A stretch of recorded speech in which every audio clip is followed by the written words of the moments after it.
Hello everyone, कैसे हैं आप लोग। तो दोस्तों, धीरे धीरे आपकी जो परीक्षाएं हैं निकट आ रही हैं। यूपीएससी विज्ञापन संख्या 51 में ये आपका सामान्य ज्ञान का पूरा जो सिलेबस है, जिसमें आपके 6 यूनिट हैं, तो मोस्ट ऑफ द यूनिट आपके कवर करवाए जा चुके हैं, जैसा कि आप यहाँ पर देख रहे होंगे। और साथ ही साथ जितने भी लोग पेड ग्रुप में हैं, टेलीग्राम का जो पेड ग्रुप आप लोगों का चलता है, तो ग्रुप में आप लोगों को सारा जो स्टडी मटेरियल है भेज दिया गया है। हालांकि जो लोग अभी ग्रुप में नहीं हैं, अगर ग्रुप में आते हैं तो उनको भी सारा मटेरियल मिल जाता है। तो लास्ट टाइम रिवीजन के लिए ये जो मटेरियल्स मैं आपको दे रहा हूँ बहुत ही इंपॉर्टेंट है। इतना अगर आप पढ़ लेंगे तो फिर आपको चिंता करने की कोई आवश्यकता नहीं है। आपके ज़्यादातर जो प्रश्न हैं वो आपको यहीं से मिल जाएंगे। तो करंट अफेयर का बूस्टर आपका चल रहा है, ये आपका बूस्टर नंबर 4 होगा। और दोस्तों, धीरे धीरे हम करंट अफेयर की समाप्ति की ओर हैं। बस 1-2 लेक्चर करंट अफेयर के और होंगे। इसके बाद आपका जो करंट है ये भी कंप्लीट हो जाएगा, और इसके बाद आपकी बस 1-2 क्लासेज और बचेंगी, और जो बाकी टाइम है उसमें मैं आपको बूस्टर प्लस आपका जो मॉडल पेपर है, प्रैक्टिस सेट, बस इतना ही करवाऊँगा। ठीक है। तो ये प्रयास रहेगा कि एग्ज़ाम में जब आप बैठें तो पूरा कॉन्फिडेंट होके बैठें, और बिल्कुल आप जितने भी प्रश्न वहाँ पर आएंगे, जीएस के 30 प्रश्न होंगे, तो 30 में से एटलीस्ट कम से कम आप 25 तक टच करें। मतलब मेरा ये आंकड़ा रहेगा कि आप 20 से 25 के बीच में सही सही करके आएँ। और बाकी जो प्रश्न आएंगे लगभग 6, 7, 8 प्रश्न, तो उनको तो बहुत अच्छे अच्छे जो तैयारी करने वाले हैं वो भी नहीं कर पाएंगे। तो फिलहाल इसका जो वेटेज है, मतलब आपका जो सब्जेक्ट और जीएस का जो रेशियो है, उसके हिसाब से आपकी तैयारी अगर इस लेवल पे हो जाए कि आप 25 प्रश्नों तक सही सही टच कर पाएँ, तो यकीन मानिए कि ये आपका बहुत ही बेहतर परफॉर्मेंस रहेगा फॉर द जीएस। ओके, तो चलिए स्टार्ट करते हैं। ये आपका जीएस का लास्ट टाइम बूस्टर है। 1-2 बूस्टर और आएंगे। और बहुत सारे लोग डिमांड कर रहे हैं कि सर जो करंट अफेयर की पीडीएफ है उसको एक बार पुनः शेयर कर दिया जाए ग्रुप में। तो बिल्कुल शेयर कर दूंगा। अभी आप लोग थोड़ा सा पढ़िए, ठीक है। और जितने भी आपके लेक्चर हो रहे हैं उनकी पीडीएफ भी मैं आपको और भी स्पेशल तरीके से बना के दे रहा हूँ, जैसा कि आप लोग देख ही रहे हैं। ठीक है। तो देखिए, एक यहाँ पर है चक्रवात गेजानी। ठीक है। आपने देखा होगा कि जीएस में जो चक्रवात होते हैं उनके बारे में प्रश्न बहुधा पूछा जाता है। तो चलिए देखते हैं। चक्रवात गेजानी ये हाल ही में आया था फरवरी के महीने में। तो ये कहाँ पर आया था, ये क्वेश्चन उठेगा कि कहाँ पर आया था। तो मेडागास्कर में। दोस्तों, मेडागास्कर में इसके कुछ ही दिन पहले एक चक्रवात और भी आया था, उसका नाम था फितिया। ठीक है। तो गेजानी और फितिया ये दोनों चक्रवात मेडागास्कर में आए थे। ठीक है। और गेजानी ने तो मेडागास्कर का जो एक टोमासिना बंदरगाह है उसको 75% तक नष्ट कर दिया था। ठीक है। दोस्तों, इस साल कुछ ऐसे चक्रवात भी आए जो कि एग्जाम के लिए इंपॉर्टेंट हो जाते हैं, तो उनको देख लेते हैं। जैसे कि एक अल्फ्रेड तूफान आया था। ये कहाँ पर आया था, तो ये ऑस्ट्रेलिया में आया। ठीक है। एक दानस तूफान आया, ये ताइवान में आया था। दित्वा तूफान ये श्रीलंका में आया था। इसका नामकरण यमन ने किया था। और दित्वा के कारण श्रीलंका में जो तबाही मची, तो उसमें राहत पहुंचाने के लिए भारतीय सेना ने ऑपरेशन सागर बंधु चलाया था। ये भी याद रखिएगा, इंपॉर्टेंट है। ठीक है। मोन्था चक्रवात ये बंगाल की खाड़ी में आया था। इसका नामकरण थाईलैंड ने किया था। और शक्ति चक्रवात दोस्तों ये आया था बंगाल की खाड़ी में, ये भी आया था, और इसका नामकरण श्रीलंका के द्वारा किया गया था। ठीक है। तो अगर चक्रवात से प्रश्न आएंगे तो बस यहीं से आएंगे, इससे ज़्यादा कोई आएगा नहीं। तो बिल्कुल आप लोग निश्चिंत होकर रहें। ठीक है। जितने भी मोस्ट इंपॉर्टेंट टॉपिक हैं सारे आपके कवर करवाए जा रहे हैं। लखपति बिटिया योजना ये दिल्ली में शुरू की गई है। जैसा कि आप जानते हैं कि दिल्ली में वर्तमान समय में बीजेपी की सरकार है, मुख्यमंत्री हैं रेखा गुप्ता। तो उन्होंने क्या किया है कि दिल्ली में एएपी सरकार के द्वारा जो लाडली योजना चलाई गई थी, उसकी जगह अब लखपति बिटिया योजना को स्टार्ट किया गया है। बल्कि यूँ कहिए थोड़ा सा सुधार किया गया और इसको रीनेम कर दिया गया। तो इसमें क्या है कि इस योजना में सरकार कुल 56,000 रुपये जमा करेगी, और बाद में ब्याज सहित कुल 1,20,000 रुपये ये बेटी को मिलेंगे। ठीक है। उद्देश्य क्या है कि बेटियां हायर एजुकेशन तक पढ़ें, स्कूल में ड्रॉप आउट कम हो। तो लखपति बिटिया योजना इंपॉर्टेंट है, दिल्ली में शुरू की गई है। ठीक है। नेक्स्ट आपका है एशियन डेवलपमेंट बैंक ने ब्रह्मपुत्र की बाढ़ और कटाव के मैनेजमेंट के लिए असम सरकार को, ध्यान दीजिएगा, एडीबी ने असम सरकार को ब्रह्मपुत्र की बाढ़ और कटाव के प्रबंधन के लिए कुल $182 मिलियन ऋण देने की घोषणा की है। ऋण है ये, ठीक है, ये गिफ्ट नहीं है। और इससे क्या है, तो ये जो ऋण है इससे ब्रह्मपुत्र का जो 63.5 किलोमीटर तक का नदी तट है वो सुरक्षा कार्यों का निर्माण यहाँ पर किया जाएगा। ऑल राइट, आगे बढ़ते हैं, बात करते हैं एडीबी के बारे में। एशियन डेवलपमेंट बैंक, स्थापना 1966 में होती है, हेडक्वार्टर इसका मनीला फिलीपींस में है।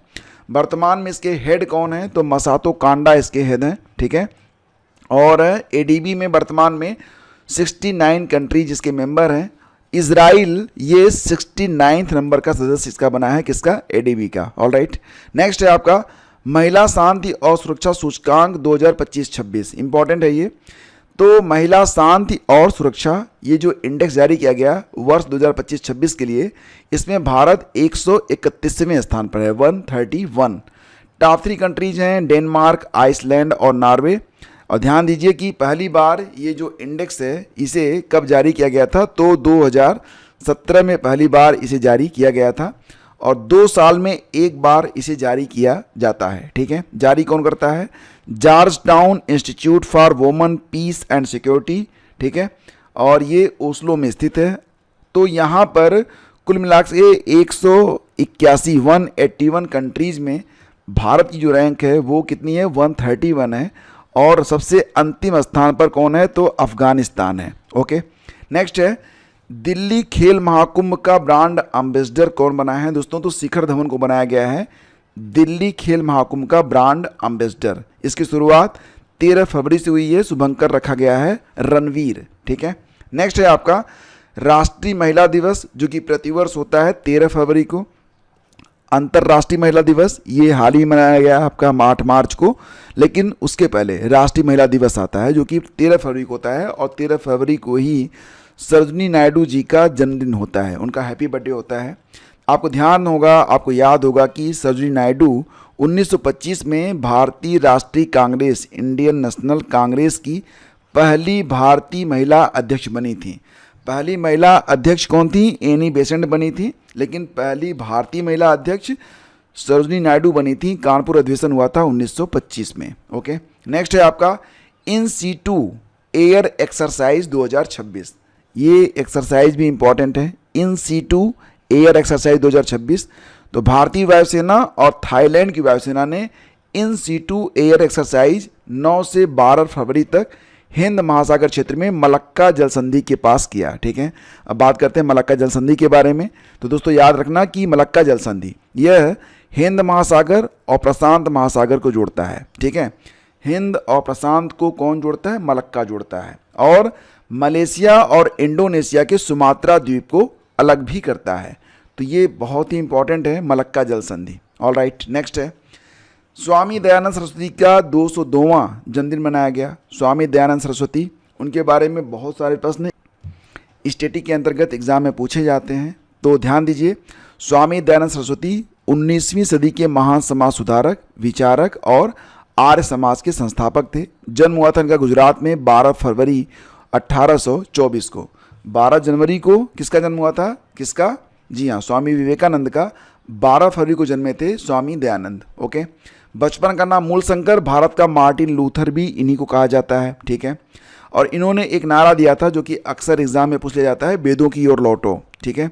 दूसरा भी नारा था स्वराज, भारतीयों के लिए भारत। मूर्ति पूजा में इनका विश्वास नहीं था। आर्य समाज की स्थापना इन्होंने की थी कब, 10 अप्रैल 1875 में, ठीक है। जन्म हुआ था 1824 में, आर्य समाज की स्थापना की गई 1875 में। शुद्धि आंदोलन की शुरुआत की। इनकी जो एक प्रसिद्ध किताब है उसका नाम है सत्यार्थ प्रकाश, अक्सर एग्जाम में इसे पूछा जाता है। और एक समाचार पत्र भी इन्होंने प्रकाशित किया था, आर्य प्रकाश, ठीक है। आगे बढ़ते हैं। सर्वोच्च न्यायालय ने ऑटिज्म के इलाज में स्टेम सेल थेरेपी पर रोक लगाई है। अब देखो यहाँ पर ना जो कथन और कारण वाला जो प्रश्न बनता है ना, उस प्रकार का प्रश्न यहाँ पर बन सकता है एग्जाम में। जैसे कि सर्वोच्च न्यायालय ने ऑटिज्म के इलाज में स्टेम सेल थेरेपी पर लगाई रोक, ये कथन आपका सत्य है। कारण ये बता देगा आपको कि क्योंकि इसका कोई वैज्ञानिक प्रमाण नहीं है कि यह कारगर है या नहीं। तो यहाँ पर कथन भी सही है, कारण भी सही है, कारण कथन की व्याख्या भी करता है। दोस्तों बात करें अगर हम स्टेम सेल के बारे में, तो स्टेम सेल हमारे शरीर की मास्टर सेल होती है जो किसी भी प्रकार की कोशिका में बदल जाती है। ऑटिज्म क्या होता है, ऑटिज्म दोस्तों मस्तिष्क के विकास से जुड़ी एक स्थिति है जो व्यक्ति के सोचने, व्यवहार, संवाद और सामाजिक रूप से घुलने मिलने के तरीके को प्रभावित करती है। मतलब ये आपकी थिंकिंग को कंट्रोल करता है, और अगर आपकी थिंकिंग चेंज हो गई तो आपका व्यवहार, संवाद, सामाजिकता सब कुछ बदल जाएगा। ठीक है, तो ऑटिज्म एक बहुत ही भयानक बीमारी है। और याद रखिए कि प्रतिवर्ष 2 अप्रैल को वर्ल्ड ऑटिज्म अवेयरनेस डे के रूप में भी मनाया जाता है। ठीक है, आगे बढ़ते हैं। केंद्रीय स्वास्थ्य मंत्री जेपी नड्डा ने 2027 तक लिम्फेटिक फाइलेरियासिस, जिसको आप कहते हैं हाथी पाँव, ठीक है, हाथी पाँव के उन्मूलन के लिए, ख़त्म करने के लिए एमडीए कैंपेन को स्टार्ट किया है। ध्यान दीजिए, हाथी पाँव को समाप्त करने का लक्ष्य अगली साल 2027 तक रखा गया है, जिसके लिए एमडीए कैंपेन स्टार्ट किया गया है केंद्रीय स्वास्थ्य मंत्री जेपी नड्डा के द्वारा। ठीक है, अब ये जो हाथी पाँव होता है दोस्तों, लिम्फेटिक फाइलेरियासिस, तो इसका जो रोग कारक है वो क्या है? बुचेरेरिया ब्रैनक्राफ्टी नामक एक परजीवी होता है जो धागे जैसे नेमेटोड कृमि के कारण बनता है। ठीक है, ध्यान दीजिए कि भारत की पहली म्यूजिकल रोड, जी हाँ दोस्तों, म्यूजिकल रोड, मतलब अगर इस रोड पर आप चलेंगे 70 से 80 की स्पीड पर, तो वो जो गाना है ना स्लमडॉग मिलियनेयर वाला, जय हो, ठीक है, वो गाने की धुन यहाँ पर सुनाई देगी। तो इसका उद्घाटन किया गया है बम्बई में 11 फरवरी 2026 को। मुंबई के कोस्टल रोड पर ये शुरू किया गया है भारत का पहला म्यूजिकल रोड। ये नरीमन पॉइंट से वर्ली की ओर जब चलेंगे आप ना, तो वहाँ पर ये प्रयोग किया गया है। तो बहुत ही शानदार है, मतलब लोग अगर 70 से 80 की स्पीड में अपनी गाड़ी चलाएंगे, 4 व्हीलर चलाएंगे, तो उनको ये वाली धुन सुनाई देगी। क्या कमाल की बात है ना। तो दोस्तों अगला है, केंद्र सरकार 300 करोड़ रुपए की लागत से सुनामी चेतावनी प्रणाली का क्षेत्रीय सेवा केंद्र शुरू करेगा। कहाँ पर? अंडमान निकोबार द्वीप समूह में। ठीक है, तो सुनामी चेतावनी प्रणाली लगाई जाएगी कहाँ पर? अंडमान निकोबार द्वीप समूह में, जिसकी लागत आएगी 300 करोड़ रुपए। 12 फरवरी एक महत्वपूर्ण दिन है। क्यों? क्योंकि इसी दिन होता है राष्ट्रीय उत्पादकता दिवस। ठीक है, और ध्यान दीजिए 12 फरवरी 1958 को राष्ट्रीय उत्पादकता परिषद की स्थापना की गई थी, जिसकी वजह से प्रतिवर्ष 12 फरवरी को राष्ट्रीय उत्पादकता दिवस के रूप में मनाया जाता है, और 12 से 18 फरवरी तक राष्ट्रीय उत्पादकता सप्ताह के रूप में भी मनाया जाता है। ठीक है, नेक्स्ट है आपका, हाल ही में थान्या नाथन सी किस राज्य की पहली दृष्टिबाधित महिला न्यायाधीश बनी है? तो दोस्तों ये बनी है केरल की। ठीक है, अब ये इंपॉर्टेंट क्वेश्चन है, इसको आप 5 स्टार मार्क करिएगा। बिकॉज ऑफ, क्यों? क्योंकि ये पहली दृष्टिबाधित महिला न्यायाधीश हैं, और इन्होंने केरल राज्य की जो परीक्षा होती है, ठीक है, उस परीक्षा में इन्होंने बेंचमार्क जो एग्ज़ाम होता है, यानी कि दिव्यांग श्रेणी में इन्होंने टॉप किया है। केरल न्यायिक सेवा परीक्षा में बेंचमार्क दिव्यांग श्रेणी में टॉप करने वाली हैं। क्या नाम है इनका? थान्या नाथन सी। ये केरल में हैं और केरल की पहली दृष्टिबाधित महिला न्यायाधीश बनी है। ठीक है, उम्र इनकी मात्र अभी 24 वर्ष है। नेक्स्ट है आपका, बांग्लादेश के नए प्रधानमंत्री चुने गए हैं तारिक रहमान, खालिदा जिया के बेटे हैं। बहुत ही मतलब अच्छी बात ये नहीं है, इनके ऊपर बहुत ही गंभीर तरीके के आरोप थे। फिलहाल अब जैसा कि आप जानते हैं सत्ता में इनकी वापसी हो गई है, तो सब कुछ ठीक है, अब सुपर चमकार हो गया है। बांग्लादेश की जो बांग्लादेश नेशनल पार्टी है, 2026 में जो आम चुनाव हुए हैं उसमें उसने बहुमत हासिल किया है। और साथ ही साथ याद रखिएगा कि बारबाडोस के नए प्रधानमंत्री कौन बन गए हैं? तो ये बन गई हैं मिया मोटली। मिया मोटली जो हैं ये बारबाडोस की नई प्रधानमंत्री बन गई हैं। ठीक है, तो दोनों याद रखिएगा। नेक्स्ट है, हाल ही में प्रधानमंत्री कार्यालय को साउथ ब्लॉक से किस नए परिसर में स्थानांतरित किया गया? तो दोस्तों अब जो प्रधानमंत्री कार्यालय है वो सेवा तीर्थ नामक बिल्डिंग से काम करेगा। ये एक नई बिल्डिंग है। ठीक है, नेक्स्ट है, भारत ने हाइड्रोजन फेलोशिप कार्यक्रम किस देश के साथ स्टार्ट किया है? तो नीदरलैंड के साथ। और ये आप ध्यान रखिएगा कि India Netherland fellowship programme start किया गया है। तो इसमें क्या है कि जो भारतीय वैज्ञानिक और छात्र हैं वो नीदरलैंड में जाकर सीखेंगे कि हाइड्रोजन को सुरक्षित तरीके से कैसे स्टोर और इस्तेमाल करना है। तो हाइड्रोजन फेलोशिप कार्यक्रम शुरू किया गया है इंडिया और नीदरलैंड के बीच में। आप जानते हैं कि हाइड्रोजन ही फ्यूचर का जो आपका फ्यूल होगा, ईंधन होगा। ठीक है, नेक्स्ट है आपका, हाल ही में भारत ने किस देश से 114 कितने 114 राफेल फाइटर जेट खरीद को मंजूरी दी है? तो दोस्तों राफेल की बात हो रही है तो बिल्कुल क्लियर हो गएंगे आप कि ये जो खरीद है वो फ्रांस से ही होगी। भारत की रक्षा अधिग्रहण परिषद ने फ्रांस के डेसॉल्ट एविएशन से 114 राफेल फाइटर जेट खरीदने को मंजूरी प्रदान कर दी है। इसकी अनुमानित लागत 3.25 लाख करोड़ रुपए है। इसमें जो 18 राफेल फाइटर जेट हैं ये बने बनाए आएंगे भारत में फ्रांस से, बाकी के जो हैं उनको भारत में बनाया जाएगा फ्रांस की मदद से। ठीक है, नेक्स्ट है अंडमान के दिगलीपुर में मिट्टी के ज्वालामुखी यानी कि मड वल्केनो में विस्फोट हुआ है। ये कहाँ पर हुआ है? अंडमान के दिगलीपुर में। मिट्टी के ज्वालामुखी मतलब देखो ज्वालामुखी तो है लेकिन जब फटता है तो अंदर से मैग्मा लावा की जगह क्या निकलता है? मड मतलब कीचड़। तो भारत के 2 स्थानों पर मड वल्केनो मिलेंगे। कहाँ कहाँ पर? एक तो दिगलीपुर में है, एक है बाराटांग द्वीप में। ठीक है, और भारत का पहला और एकमात्र सक्रिय ज्वालामुखी कहाँ पर है? तो ये बैरन द्वीप में है, जबकि दूसरा जो है नारकोंडम में है। तो सक्रिय वाला जो है ये बैरन द्वीप में है। ठीक है, 2 ज्वालामुखी हैं, नारकोंडम वाला काफ़ी समय से सुप्त है लेकिन बैरन द्वीप वाला तो बीच बीच में उपस्थिति दर्ज कराता रहता है कि भैया हम मौजूद हैं, फटता रहता है।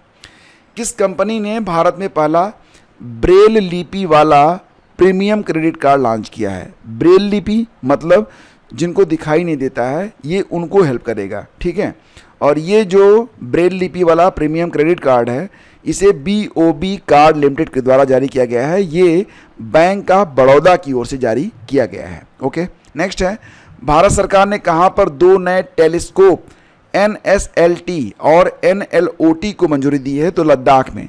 लद्दाख में दोस्तों जो आपका पैगोंग सो झील है उसी के पास दोनों टेलीस्कोप लगाए जाएंगे। आपको याद होगा बजट 2026-27 में 4 नए टेलीस्कोप सुविधाओं को स्थापित करने या अपग्रेड करने का ऐलान किया गया था। तो इसी में आपका NSLT और NLOT को कहाँ पर लगाया जाएगा? लद्दाख के पैगोंग सो झील के पास। इसे तसो पढ़ते हैं लेकिन पैगोंग सो ही पढ़ना ठीक रहेगा। NSLT means national large solar telescope और NLOT means national large optical infrared telescope. ठीक है, हाल ही में केंद्र सरकार ने GDP और IIP के लिए कौन सा बेस ईयर निर्धारित किया है? मतलब GDP के लिए और IIP के लिए बेस ईयर बदल गया है। तो ये हो गया है बदल के अब 2022-23। ये मोस्ट इंपॉर्टेंट है, याद रखिएगा। अब तक GDP और IIP का जो बेस ईयर था 2011-12 था, जो कि अब बदल कर 2022-23 कर दिया गया है। ठीक है, जबकि CPI के लिए यह 2012 से बदलकर 2023-24 कर दिया गया है। ऑल राइट, देखो दोस्तों यहाँ पर बात करते हैं GDP मतलब ग्रास डोमेस्टिक प्रोडक्ट। ठीक है, CPI consumer price index and IIP means industrial production index. तीनों को आपको याद रखना पड़ेगा। ठीक है, नेक्स्ट है फरवरी 2026 से जारी गाइडलाइंस में वंदे मातरम के कितने अनिवार्य छंद गाए जाएंगे? ठीक है, तो देखो दोस्तों फरवरी 2026 में वंदे मातरम के लिए एक नई गाइडलाइन जारी की गई है जिसमें 6 अनिवार्य छंद गाए जाएंगे। गृह मंत्रालय द्वारा राष्ट्रगीत के गायन को लेकर विस्तृत प्रोटोकॉल जारी किया गया है। अब सरकारी आयोजन, स्कूल और फॉर्मल इवेंट्स में वंदे मातरम बजाना अनिवार्य होगा। ये जो वंदे मातरम पूरा जब बजेगा तो इसे गाने में करीब 3 मिनट और 10 सेकंड का समय लगेगा। इसे राष्ट्रगान की तरह सीधे खड़े होकर गाना पड़ेगा। भारत सरकार वंदे मातरम की 150वीं वर्षगांठ मना रहा है। इसे बंकिम चंद्र चटर्जी ने लिखा है 1875 में। कब लिखा था? 1875 में। इसे सबसे पहले 1896 में कोलकाता कांग्रेस अधिवेशन में रविंद्रनाथ टैगोर ने गाया था और आज़ादी के बाद 24 जनवरी 1950 को इसे राष्ट्रीय गीत का दर्जा मिला है। देखो दोस्तों ये जो ओरिजिनल में बंकिम चंद्र चटर्जी जी की आवाज़ में जो वंदे मातरम गाया गया है ये आपको यूट्यूब पर मिल भी जाएगा अगर आप सर्च करेंगे। रियली में आपको सुनना चाहिए एक बार। ठीक है, नेक्स्ट है दोस्तों आपका नाटो का आर्कटिक सेंट्री मिशन।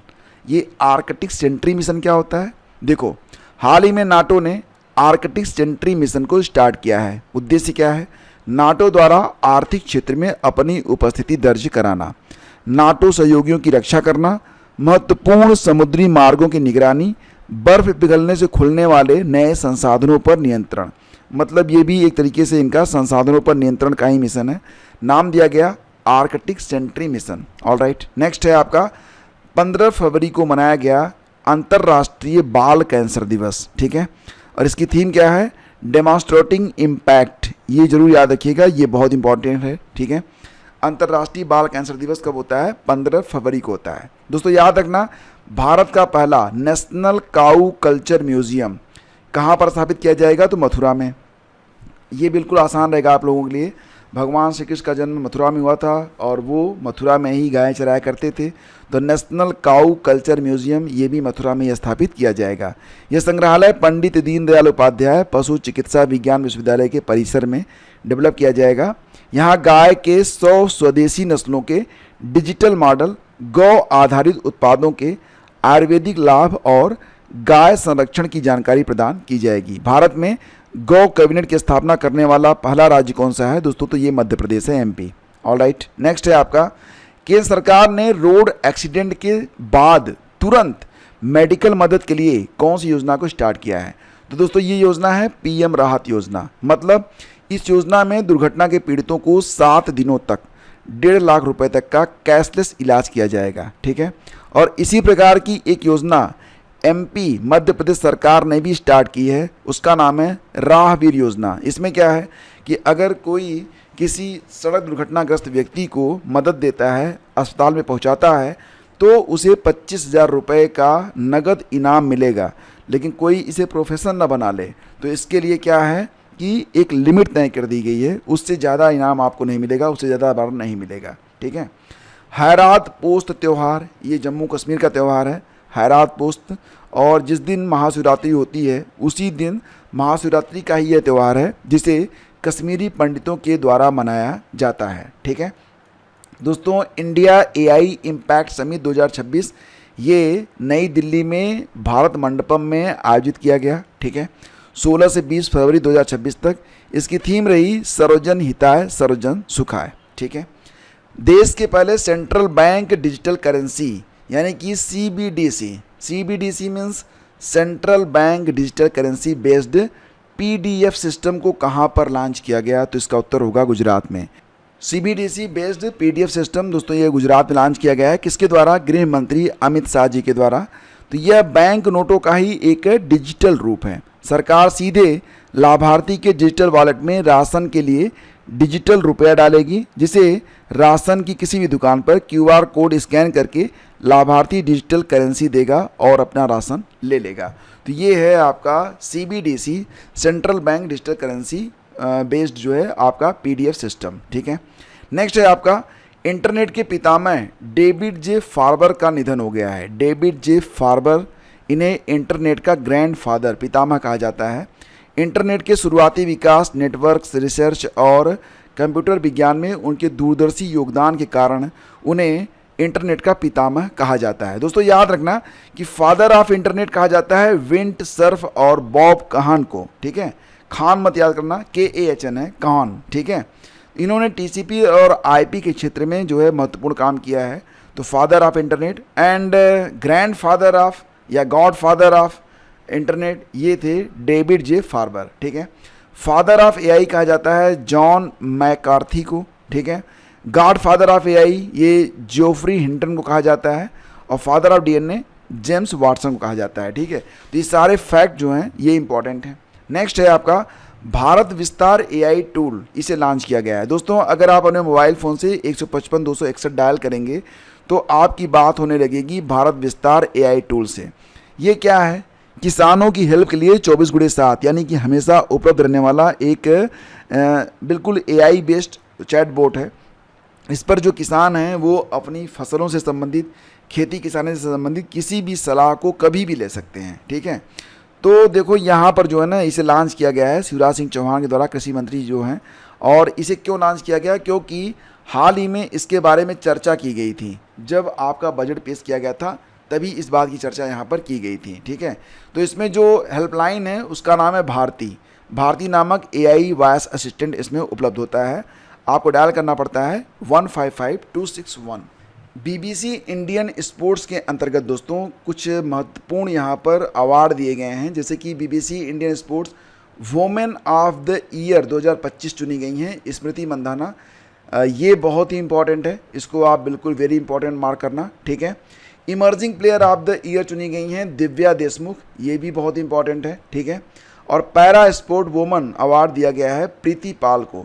ये तीनों रटना पड़ेगा आपको। बीबीसी इंडियन स्पोर्ट के अंतर्गत वोमेन ऑफ द ईयर 2025 चुनी गई हैं स्मृति मंधाना, इमर्जिंग प्लेयर चुनी गई हैं Divya Deshmukh, para sport woman चुनी गई हैं प्रीति पाल। ऑल राइट, नेक्स्ट है आपका मिस्र के वैली ऑफ द किंग्स की कब्रों पर तमिल ब्राह्मी शिलालेख खोजे गए हैं।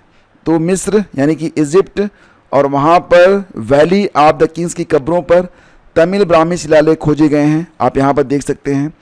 तो यहाँ लगभग 30 प्राचीन भारतीय शिलालेख मिले हैं, जिनमें अधिकांश तमिल ब्राह्मी लिपि में हैं और कुछ संस्कृत या प्राकृत में भी हैं।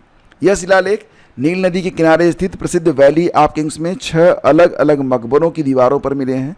यह शिलालेख संगम युग का टाइमिंग है पहली से लेकर तीसरी शताब्दी के बीच में, तो उसी के दौरान के हैं। इससे पता चलता है कि प्राचीन तमिल व्यापारी केवल मिस्र के बंदरगाहों तक ही नहीं बल्कि मिस्र के भीतरी इलाकों तक व्यापार और यात्रा किया करते थे। एनाबेल सदरलैंड, इनका नाम आपको पता है, ये ऑस्ट्रेलिया की जानी मानी क्रिकेटर हैं, फीमेल क्रिकेटर। इनको बेलिंडा क्लार्क अवार्ड प्रदान किया गया है। बेलिंडा क्लार्क अवार्ड भी ऑस्ट्रेलिया का ही अवार्ड है, जो कि दिया गया है किसको? एनाबेल सदरलैंड को। तो बहुत इंपॉर्टेंट तो नहीं है, लेकिन आपको पता होना चाहिए। स्वास्थ्य मंत्रालय द्वारा SAHI शाही और बोध AI फ्रेमवर्क की घोषणा की गई है। दोस्तों अभी मैंने आपको बताया था, जब ऊपर मैं आपको पढ़ा रहा था, कि इंडिया AI इम्पैक्ट समिट 2026 इसका आयोजन नई दिल्ली के भारत मंडपम में किया गया था। तो उसी के दौरान दूसरे दिन हेल्थ मिनिस्टर स्वास्थ्य मंत्री JP नड्डा ने 2 नेशनल इनिशिएटिव स्टार्ट किए हैं। एक का नाम है सही, दूसरे का नाम है बोध। सही means strategy for artificial intelligence in the health care for India, और दूसरा है बोध यानी कि benchmarking open data platform for health AI। तो ये 2 इनिशिएटिव हैं जो कि स्वास्थ्य मंत्रालय के द्वारा शुरू किए गए थे इंडिया AI इम्पैक्ट समिट 2026 के दौरान। आगे बढ़ते हैं। 2026 ग्रुप 4 की बैठक कहाँ पर हुई है? तो दोस्तों ये जो G4 है, इसमें 4 देश हैं। कौन कौन से? भारत, जर्मनी, ब्राज़ील और जापान। इनकी जो बैठक हुई दोस्तों, ये जर्मनी में हुई है। इसका उद्देश्य क्या था? ये जो बैठक हुई है, इसमें आपको पता ही है कि हमारे जो विदेश मंत्री हैं उन्होंने भी इसमें पार्टिसिपेट किया है। तो ग्रुप 4 के सभी विदेश मंत्रियों की बैठक हुई म्यूनिख जर्मनी में। उद्देश्य था कि UNSC United nation security council में सुधार की मांग को तेज करना, ठीक है। और फरवरी 2026 में नॉर्थ ब्लॉक और साउथ ब्लॉक स्थित पुराने प्रशासनिक केंद्रों को किस संग्रहालय में परिवर्तित किया जा रहा है? आपको मैंने बताया था अभी ऊपर कि जो साउथ ब्लॉक में स्थित आपका प्रधानमंत्री कार्यालय था, अब उसे जो है मतलब जो नई बिल्डिंग बन रही है उसमें हटा दिया गया है। सेवा तीर्थ के नाम से जो बिल्डिंग बनी है उसमें ट्रांसफ़र किया गया है। लेकिन अब जो पुरानी बिल्डिंगें हैं जो कि ब्रिटिश काल में बनी थी, अब वो म्यूज़ियम के रूप में डेवलप की जा रही हैं। तो इसे नाम दिया जाएगा युगे युगीन भारत नेशनल म्यूज़ियम, ठीक है। बायो एशिया 2026 का आयोजन कहाँ पर किया गया? तो दोस्तों बायो एशिया ये एक समिट है और इसका आयोजन हैदराबाद में किया गया।